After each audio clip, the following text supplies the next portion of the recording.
Selanjutnya, mari kita berbicara mengenai asal mula etnografi. Pada abad 19, para ahli antropologi berusaha membangun tingkat-tingkat perkembangan evolusi budaya manusia dari masa awal kemunculan manusia di muka bumi sampai masa kini. Dalam menyusun tingkat-tingkat perkembangan evolusi budaya manusia itu, para ahli antropologi mempelajari catatan-catatan perjalanan yang dihasilkan dari para penjelajah, para traveler, yang di dalamnya ada berbagai macam profesi, baik pendeta, kemudian juga ilmuwan, termasuk juga para penjelajah lainnya. Jadi mereka tidak pergi ke lapangan langsung, bekerja di perpustakaan di balik meja untuk mempelajari hasil dari catatan-catatan perjalanan para penjelajah itu, lalu kemudian menyusunnya menjadi sebuah konsep tentang tingkat-tingkat perkembangan evolusi budaya manusia yang kemudian teorinya cukup populer, kita kenal dengan teori evolusi budaya. Pada masa berikutnya muncul pandangan baru bahwa pada akhir abad 19 kerangka evolusi kebudayaan masyarakat yang disusun oleh para peneliti itu dianggap tidak realistik, tidak didukung bukti nyata, karena mereka itu hanya bekerja di balik meja, tidak melihat langsung. Maka pada periode ini muncul pandangan baru bahwa antropolog itu harus melihat sendiri masyarakat yang dikajinya. Inilah awal mula pentingnya kajian lapangan etnografi di dalam antropologi. Pada periode masa awal ini ada beberapa peneliti pada masa awal yang dapat kita catat, seperti Rayfors dari Inggris, karyanya berjudul Cambridge Torres Strait Expedition, yang mengembangkan satu metode wawancara yang bernama genealogical method, yang kemudian teorinya kita kenal dengan difusi.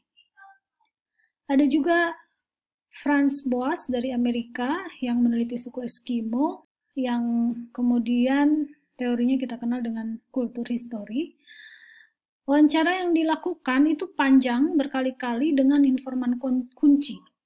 Dan informan kuncinya ini adalah orang tua yang punya kekayaan cerita tentang masa lalu. Karena memang yang digali itu adalah kehidupan masa lalu. Jadi ciri dari para peneliti awal ini bersifat informan oriented untuk mendapatkan gambaran masa lalu sebuah masyarakat. Nah, berbeda dengan yang sebelumnya, pada periode ini muncul yang kita sebut sebagai etnografi modern. Pelopornya Radcliffe Brown dan Bronislaw Malinowski. Perbedaannya dengan yang sebelumnya, pada modern, mereka itu tidak memandang penting sejarah kebudayaan suatu masyarakat itu. Jadi kan kalau yang tadi yang diwawancara itu orang tua yang punya kekayaan pengetahuan cerita tentang masa lalu, jadi yang diteliti kehidupan masa lalu. Sedangkan dalam etnografi modern itu tuh tidak penting, yang penting itu kehidupan masa kini gitu. Nah, jadi penelitian etnografi di sini adalah untuk mendeskripsikan dan membangun struktur sosial dan budaya suatu masyarakat. Pada periode ini mulai muncul observasi yang terlibat atau partisipan observer yang tadi sudah saya singgung di awal, dipelopori oleh Bronislaw Malinowski. Jadi melakukan observasi dengan cara terlibat dalam kehidupan masyarakat secara langsung. Teknik ini dikembangkan Malinowski dalam penelitiannya di Kepulauan Trobriand. Kemudian muncul etnografi baru berkembang sejak tahun 60-an, bersumber dari aliran baru dalam antropologi yang bernama cognitive anthropology atau disebut juga ethnoscience atau etnografi baru. Kalau etnografi modern itu menginterpretasi pengalaman-pengalaman dari masyarakat yang berdasarkan pada nalar penelitinya, maka etnografi baru itu melihat kebudayaan itu sebagai susunan yang ada di dalam pikiran anggota masyarakatnya. Tugas peneliti itu mengoreknya keluar dari pikiran mereka. Metodenya namanya folk taxonomy. Jadi antropologi baru ini muncul dipengaruhi oleh antropologi kognitif yang banyak dipengaruhi oleh kajian. Nah, bahas sedikit mengenai antropologi kognitif.